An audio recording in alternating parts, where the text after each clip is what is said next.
सुगुर चिंचोली तालुका में गुलबर्गा से 45 किलोमीटर दूर है। सुगर का इतिहास।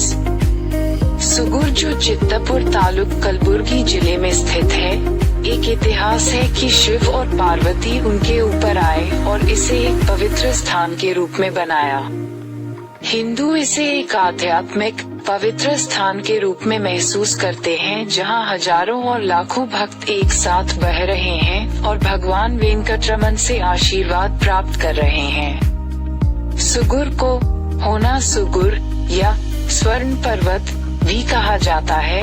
महान संतों ने वहां पर अपना ध्यान किया है और इसे पवित्र स्थान बना दिया है और इस सुगुर को पुण्य भूमि भी कहा जाता है। यह वह स्थान है जहां लक्ष्मी और वेंकटरमन अलग हो गए। लक्ष्मी कोल्हापुर चली गई और वेंकटरमन तिरुमला गए, इसलिए इस स्थान को तीर्थ स्थल माना जाता है।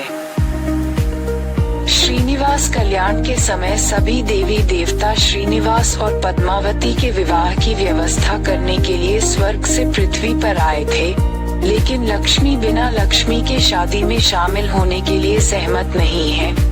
पद्मावती शादी के लिए तैयार नहीं है। इसके बाद सभी देवी देवता चले जाएंगे कोल्हापुर और वे लक्ष्मी से शादी में शामिल होने का अनुरोध करेंगे। बाद में वह शादी में शामिल होने के लिए राजी हो जाएंगी। पौराणिक कथा के अनुसार श्रीनिवास के समय कल्याण वेंकटरमन ने कुबेर और माइलापुरा माल्या से ऋण लिया था, लेकिन वह इसे वापस नहीं करेंगे और एक बार फिर से जन्म लेंगे। इसके पीछे की कहानी है।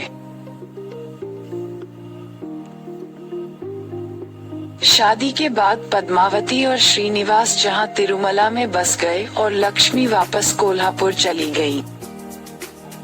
3300 साल पहले स्वर्ग से ऋषियों का समूह ध्यान करने के लिए धरती पर आया था, उस स्थान की खोज करते हुए जहां वे तिरुमला गए थे, लेकिन तिरुमला के लोगों ने उन्हें ध्यान करने की अनुमति नहीं दी। वे नए स्थान की खोज करने लगे। खोजते हुए वे सुगुर आए, जो कि है अब कर्नाटक कलबुर्गी जिले में स्थित है। एक बार जब वे अपने ऊपर खड़े हो जाते हैं, तो वे इसे अपना ध्यान करने के लिए एक पवित्र स्थान के रूप में महसूस करते हैं, जहां भगवान शिव का इतिहास रहा है। उन्होंने उनका दौरा किया है।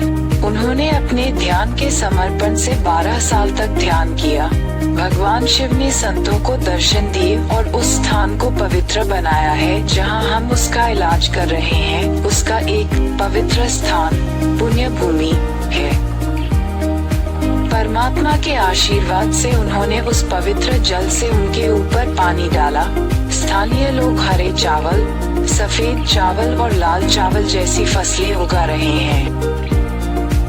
तिरुमला के लोग जिन्होंने संतों का विरोध किया है, वे सुगुर के चमत्कारों को सुनकर उनके पास गए और अपराध की भावना से पूजा करना शुरू कर दिया। आज भी तिरुमला का परिवार केवल पूजा करता है और 5 साल में एक बार मंदिर के पुजारी होंगे बदला हुआ। दशहरा के समय मेले का आयोजन 9 दिनों तक किया जाता है। इसे वैकुंठ एकादशी भी कहा जाता है।